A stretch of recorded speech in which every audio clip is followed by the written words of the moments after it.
Hello and welcome to this iMeshh tutorial or guide or walkthrough. Sorry, I don't have a webcam because I have moved house and I can't for the life of me find my wire. So I only have enough wires for this actual microphone, so I hope that you don't mind that. So we created these new plants for iMeshh and I wanted to see how they looked into a scene. So I put them into a scene and then I got carried away and ended up making a full animation. So I thought for this video I can just tell you what I did, some things that I learnt, and show you how it was all kind of put together.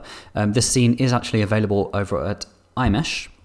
So if you are an exclusive member, you can download this as part of the exclusive subscription. But for all the people who are not, I'm just going to tell you how it is kind of basically put together and you can maybe learn something from that.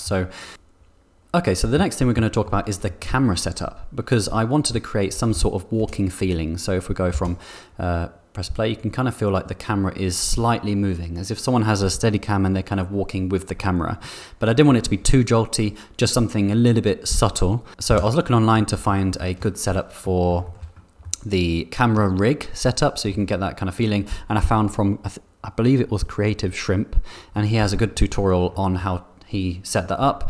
Mine is a little bit different. I don't know what happened, but I was just kind of added what we needed to, and each one had its own setting, which I'll go over in a second. But then as I kind of went on with the animation, I kind of changed things and just it became a little bit different. So what I basically did was each item is attached and does a different thing. So this main box here, which everything's attached to, basically goes from one position to the next position. So basically in the motion of where I want it to go. What I did with the next one was this one would basically be moving, transforming like this. So if I go into the camera and press G, this one will basically be moving like this. So left, right, up, down in relation to the camera. The next one here, this one I believe would be if I press R and R, like as if someone has the camera in their hand and they're kind of just moving it, like rotating it from the axis of basically the camera. And this one, I have not got any keyframes, but I believe with this one I do. And this one, I believe I had set up a, okay, here it is. So I added a constraint, and then this tells it how much is going to be influenced by the cylinder, which is parented to this object. So if I show you under the graph editor, and the influence, if I go into here, so I believe I added a noise to this, or a cyclic. Okay, so what I've done here is I have made it have a full influence, and then it goes down and has less influence, and then full influence. And basically what that does is it creates, the camera is almost following this stuff, and then it's not, and then it is, and then it isn't. But I wanted it just to be very, very subtle, because I found that the camera was then becoming quite jolty, which does give it a feeling of someone taking steps, if that makes sense. But it was a little bit too much, and I just put it like way down, and that was enough for me. So that was that. What I then did was I attached everything to an empty, because what I wanted to do was create like exact copies of this. And then I wanted to be able to move it around. But let's say if, for example, I move this one over here, it's then just going to go straight back to where it is with the frames. But I wanted it to move in relation to something else. So if I just move this empty, the animation will still go in that plane, local to, or parented to this empty. So a little bit crazy for the effect. You can barely even see it, and I don't know if it was worth it, but it was just a bit of fun from my side. So that's basically how all the cameras are set up. If I go out and I show you a bit wacky what's going on here, maybe this one over here, go into here, and this one is a similar thing. It's just moving across. This one has less things going on, because in reality, if someone is going to be up in the ceiling, I don't think they're going to be walking with the camera, because they'll probably have it on some, some stand, unless someone's really tall and they're walking with the camera on a tripod or whatever. But that one is a little bit more simplified compared to the rest. So that's basically it for those cameras. Okay, so the next thing I'm going to go over is the lighting setup. And what you'll see here is I've got something a little bit weird going on. I've got 6 different area lights, and then each area light is facing in a slightly different direction. Because what I found was in my old bedroom, you'll actually see this photograph now, which had this yucca plant, and it had this similar kind of setup to what I've got here. So that was my actual inspiration for where this whole thing came from. And what I found was that the light being cast on the wall was a little bit funky. There was almost like 5 or 6 shadows, but there was only one window. But what I found was that because the windows that I had were like these old pane glass, each window was kind of like letting light in at a slightly different angle. So I wanted to create that similar kind of effect. So if I move this up here, so we just have one light here, we can just see we have just one shadow. If I then bring down another one, what my aim was is that every single light will then cast a slightly different angle of shadow. You can't really see it in this preview. That's kind of where the idea started from. And then I ended up just keeping it because I thought that maybe it's creating some sort of effect, which is like so subtle that you don't really notice it, but it is a nice effect anyway. And you can kind of see it. I know that there are interesting shadows being cast actually from the plant itself because it has so many leaves, but still, having a very slight variation in the shadows, I thought created a nice effect. So that's basically where that came from, and it basically just stayed until the end of my animation. I realized that they don't actually line up to the panes. This one actually is missing a pane because I realized nobody needed to see it, and where I had my original light, one of these bits of, I don't know what you call them, bits of window holders was in the way, so I just deleted it, and it was behind a curtain so no one would see anyway. So I removed the glass because, you know, that will help speed things up. And over here there was glass, but then I think actually I forgot to turn this back on. It is visible only to transmission but not actually to camera. So I think at some point during my animation this was turned on to be visible to camera, but then for another shot, to speed up the render, we couldn't actually see the glass, so I just turned that off. And I realized I have not turned that back on. So if you're wondering why that is like that, then that's the reason why. Okay, so the next part I'm going to talk about is this actual area light. Oh, okay, so this actual plugin is amazing. So this is going to be a bit of a side tangent, I guess. So this is called Photographer plugin, and this allows you to organize all of your lights. So if you have a collection which has lights in it, the collection appears here, and then you can easily turn on and off the lights. So you can turn that one off, and then the outdoor is then off. I think, I'm not sure if I've actually touched on this since that video, but I'm going to do it now. So in a previous video, I did one called 3D Studio Max versus Blender. And I had spoken about, I would really like it if each light had an on and off button. And I got hammered by the amount of comments, people saying, oh, by the way, you can turn off the light from the outlier. And that's true. But the problem I have is that, let's say you go over here and you turn it off, it's gone. You turn it back on again and there it is. But what I quite like about 3D Studio Max is that it has an on and off button, and you could, for example, set this to off. The light is still there, but it's just switched off. And the beauty is that the light, you can see that there is still one there, and you don't forget that it is there, and you can then just switch it back on when you need it. Now, I understand that you can just organize your layers and make sure that everything is nicely set up, and you can have them, you think, okay, which one was it? It was this one, I'll turn it back on again. But the reality is, in a huge project, for example, you might have hundreds of lights, and it might be really hard to find that one light. So let's say I had, okay, well, this one is switched off, so I think it's window 2, window 1. Okay, so I wanted to, let's say, turn this one, so this one was turned off, and I wanted to turn it back on again. I'd have to then try and find which one it is to then turn it back on. Whereas in 3D Studio Max, it gives you the ability to keep the light there. You know it's there, but you can just turn it on and off. Anyway, so that is very true. You can turn it on and off on the outlier, but I would love still an on and off switch. And about the time I actually created that video, Photographer, the plugin, released an update, and they allowed you to view all of your light collections in the plugin. So I found that to be way easier, because let's say I'm working on something down here, and I want to find my lighting layer. They're already here, and it just makes it like a million times easier. So this is the closest things to it, and I'm super happy. I'd highly recommend you check out this plugin, because I used it I don't know how many times in this actual animation. So actually back to my point. So what I wanted to talk about was this outdoor light and why it's so big and why it's so bright. So what you normally have is a HDR, and then this HDR is going to be usually very bright, and it's going to be bright enough to light the indoor area. And when it's that bright, what you end up with, let me actually turn off all these lights apart from the HDR. You end up with the actual HDR being completely overexposed. So you can see how bright this light is here. oh, sorry, that is actually direct. Let me actually just make another one. So this one here. And to actually light the indoor enough, I'm going to have to completely bump this up to, I don't know, 15 or so. And you can see that the outdoor is going to be then overexposed, which is, you can see here the grass is very, very bright, and the indoor area is now relatively quite well lit.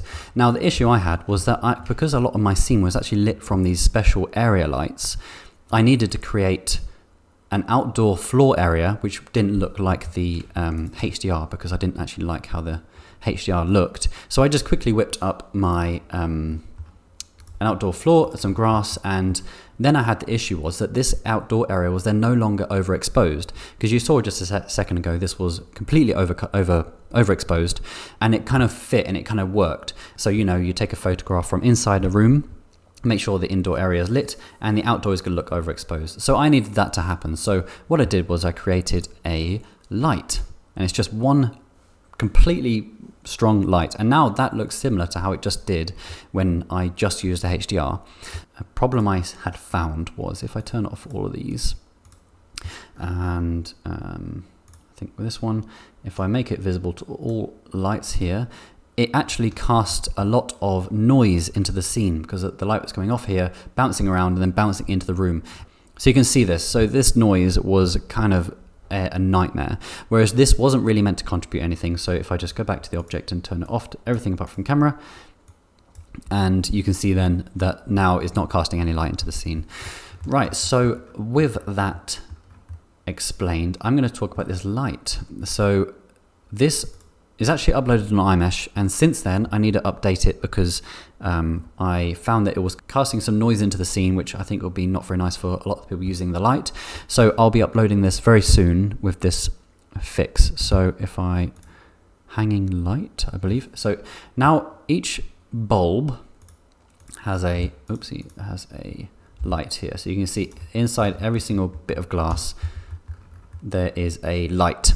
Now I had the issue that this light was casting a lot of noise into the scene. So if I go to the object and turn this to this, so you can see here that look at all this speckly mess that's coming off of this, whereas this light didn't actually need the purpose of actually illuminating the scene. All I wanted it to do was actually just look quite nice and have it look like it was on, but not actually contribute to the scene. So what I did was, if I just undo this, I plugged in the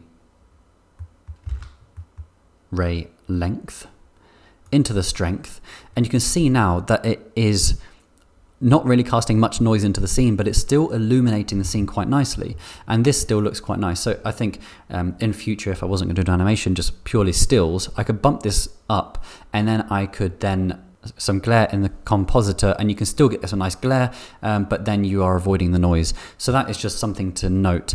What would be completely ideal is if Blender finally released that include or exclude feature that is available in nearly every other renderer. So that, for example, is that you would have an include, and you would include these lights only to this object.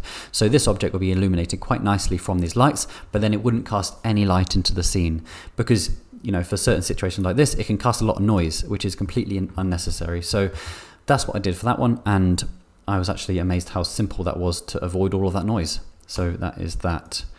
Just plug it into the strength, and you can see, so you can see the actual light from the room is still being illuminated, but just a lot less noise. So that was fun. What else did I do? So I added some highlight lights, which were just a couple of, actually turn on the denoising again because it was quite quick. So these highlight lights are basically just these little highlights, which I tried them out for some stills, but then I didn't actually end up using them, I don't believe, but I just kept them anyway. And they are just a couple of lights above a table, and I believe there was one here.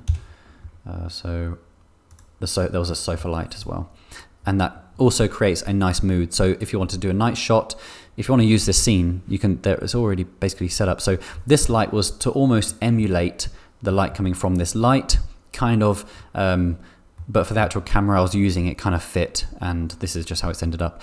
So yeah, you can turn off the outdoor area, and then it would look like a nighttime shot. So that is probably it for the lighting, and I will go on to the next part.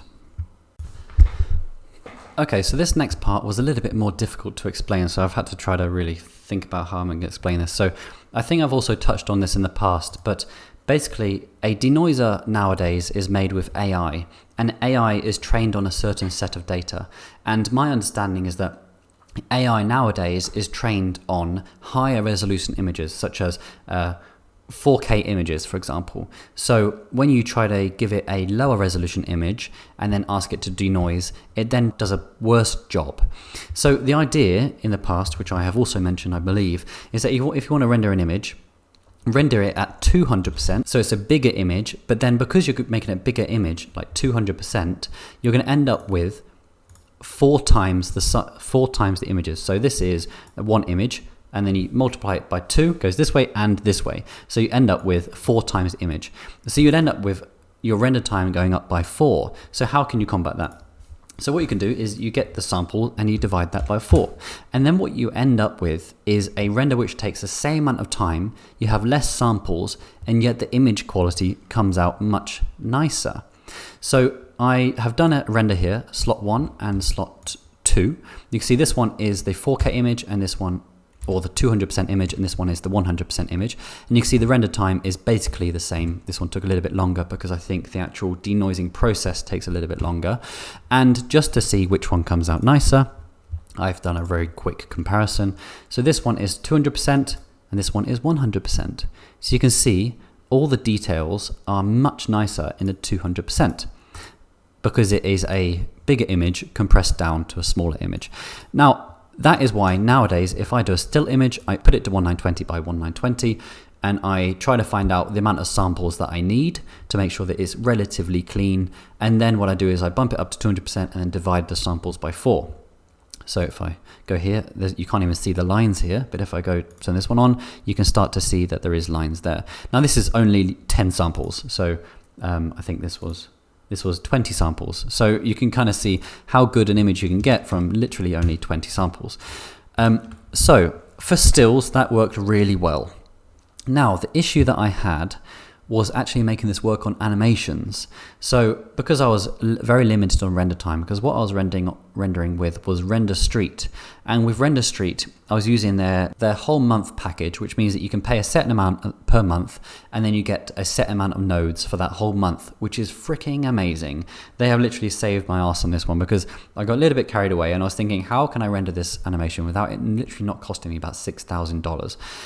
So you can pay a set amount per month, and you get a set amount of rendering time per frame. Now my time per frame on their system was about 1 hour per frame, because on that service you only allowed rendering on CPU, which is usually slower, and that meant that I was limited to 1 hour because I was paying a little bit more per month, but it did mean that I could render a bit longer because this actual animation had a lot of translucent materials, a lot of subsurface scattering, and a lot of complicated lighting. So I needed as much render time as possible, and I was limited to 1 hour, and my frames were rendering in about 58 minutes per frame. So I managed to get it just about right that I could just render this animation. Now, because I was very limited on render time, I really needed to push it as much as possible to try to get as much detail in as possible. So, and as you can see here, if you render it at higher resolution, lower the samples, and you get a cleaner image.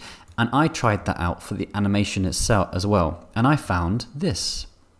So if I go to the first shot, which is every single shot, they took about the same amount of time to render, maybe give or take, I don't know, a few samples, maybe 100 samples or more or less, and everything rendered in about 58 minutes or so. So what you can see here, this one was rendered in 4K, and then compressed down like I've just done it in this Photoshop file, and you can see that the details are quite nice, and you can kind of see everything you need to. For a still image, I'd be very happy, but if I go to 400% and then scoot across the timeline, you can see how gross that is.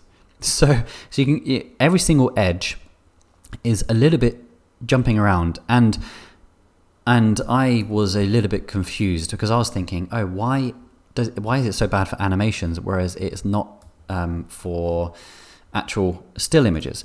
So then if I go to the compositor here to just check it out. Okay, so if we go to the compositor now, and I've just plugged it straight into here, I've ignored the denoiser, and you can see it's 20 samples. So this shows how much of a freaking good job this denoiser has done. So if I go over to here and plug this into here, like I showed you in the Photoshop file, it is just guessing all of these details. So how does it know that that is there? Like this line, yeah, I don't fully understand. It is mind-boggling. So that kind of showed to me why I'm having such a problem. So for a still image, this will do a fantastic job. Bump this up to maybe 150 samples, and it has a pretty clean image anyway, and then the denoiser will smash it.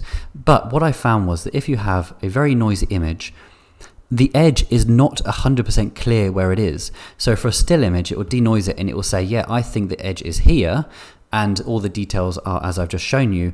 But then when you go to the next frame, all the noise is going to be a slightly different arrangement, ever so slightly, that the denoiser would then still do an amazing job. But then when you go between the two, you end up with a bit of a mess. And then that's when I got onto this shot here, which I rendered at 1920 by 1920, and I wanted to then experiment with just increasing the sample count. So this one actually rendered at about 600 or 700 samples rather than the 130 samples of the 4K image.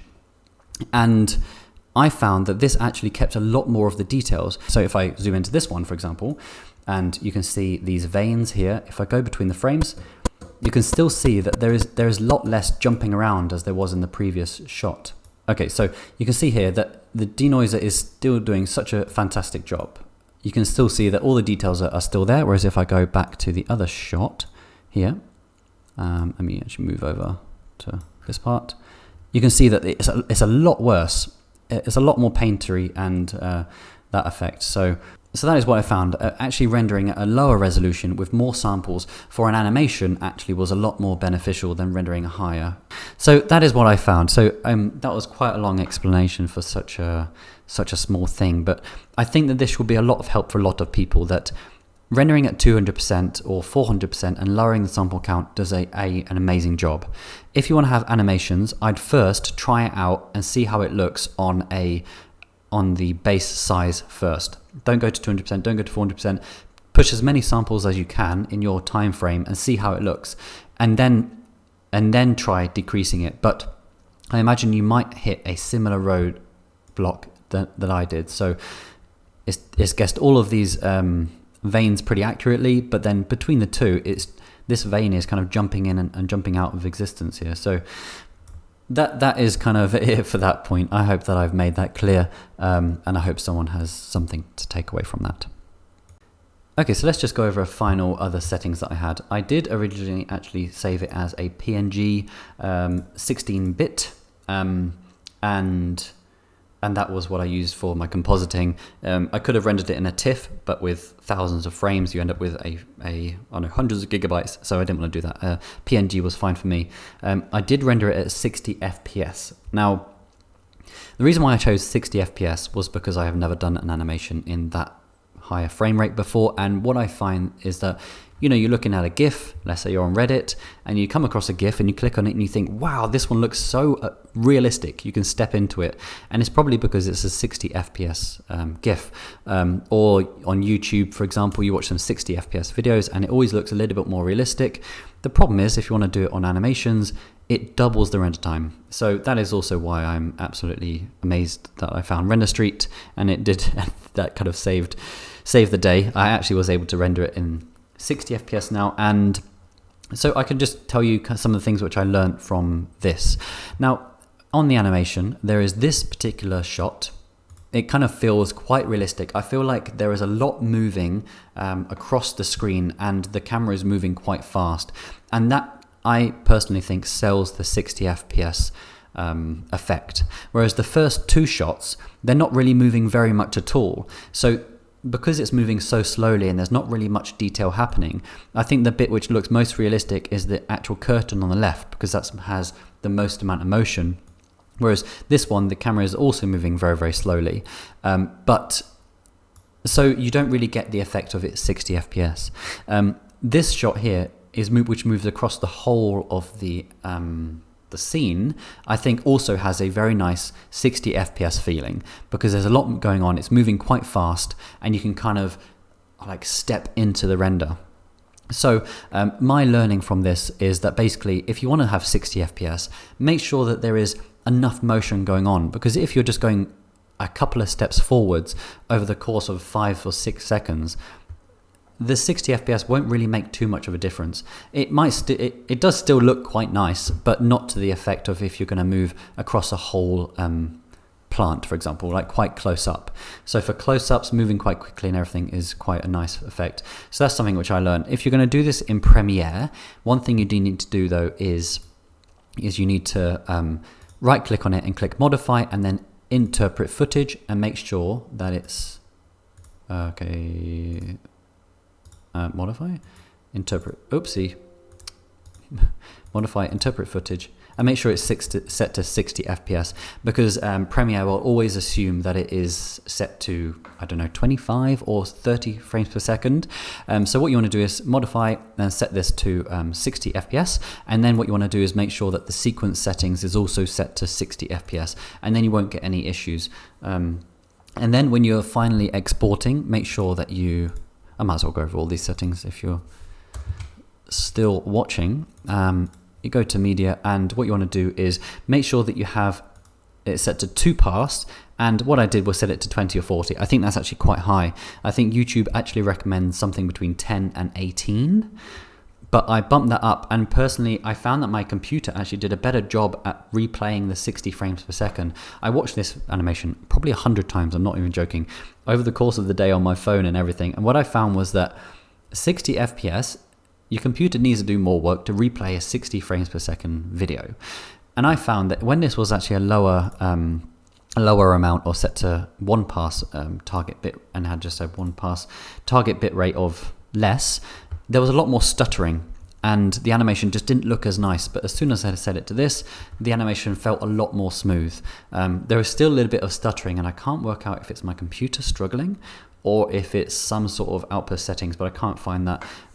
60 FPS, this is my first time, so if there are any other settings you guys would recommend, then please let me know and I'll pin your comment. I think that's kind of it. Let me have a think if there's any other settings. I didn't really change too much in terms of these settings. I think in film pixel filter, I set this to Blackman Harris and 1.2. I think that's set to default at 1.5, but I found at 1.2 the images feel a little bit sharper. There will be a bit more jaggedy edges on more contrasty areas, but at a higher resolution that is a little bit harder to see anyway, so that was easy to kind of ignore. I put that to 1.2. Okay, so this is an iMeshh video, and you know that we do actually have a product. So for all of our new viewers, it'd be really cool just if I can mention what we do and see if we can, interest you, because the more people we have who are signed up, the more products we can create in future. Like, for example, we've recently just switched over to Amazon S3 to have a much more stable network over their CloudFront system. So all downloads should be a lot faster now, and they should be a lot more stable, which we couldn't do before. The more people we have signed up, the way better it is. And we are $99, and you get 1,000 assets, which is pretty crazy actually, because every month we also release 30 new assets, so that's at least anyway. Basically what we do is that every month we create new products, and we try to make sure that all of our new products are better than the last. And as you've just seen, we released some new plants, because I found it was quite hard to find really high quality plants, or plants which just look good in a render that just didn't look like, I don't know, bad 3D plants. So we created these plants, and this took a hell of a lot of time. I can't think how many photos we took of the actual leaves until we got it right, but we really try to work on the materials for a long time. We posted it to the community just to see what they thought on it, because I think at one time we made these plants and these leaves, and they said that it was too smooth. So we added a nice noise map, which I think was the finishing touch for that one. That one came out super nice. So yeah, these things take a lot of time, and the more people we have sign up, the more products, the more higher quality products we can bring out in future. And we really want to create this community of people who get high quality assets, because I think there's way too many places online where you can get cheap, free assets, and a lot of the Blender community are using these cheap and free assets, which look okay, but they don't realize what a higher quality asset is meant to be. So that's what we're trying to do. And the Blender community is of course a lot of hobbyists and stuff, so we know that there is limited on funds a lot of times, so we went as low as we possibly could on this. So if anyone's interested, if you have any questions, literally send it to us on iMeshh. If you go to the contact page, you can actually contact us there, or post a comment onto the YouTube video, and we'll definitely help you out. But we have some more exciting assets to come in future. This one I'm particularly proud of myself, actually, because I had probably the biggest hand in this, and these were the assets which I wanted to do for such a long time, and it was finally good that we're finally able to do it. So I hope that they are put to good use. And wow, this is a long promotional part. If you have any questions, please reach out, but thank you so much for watching.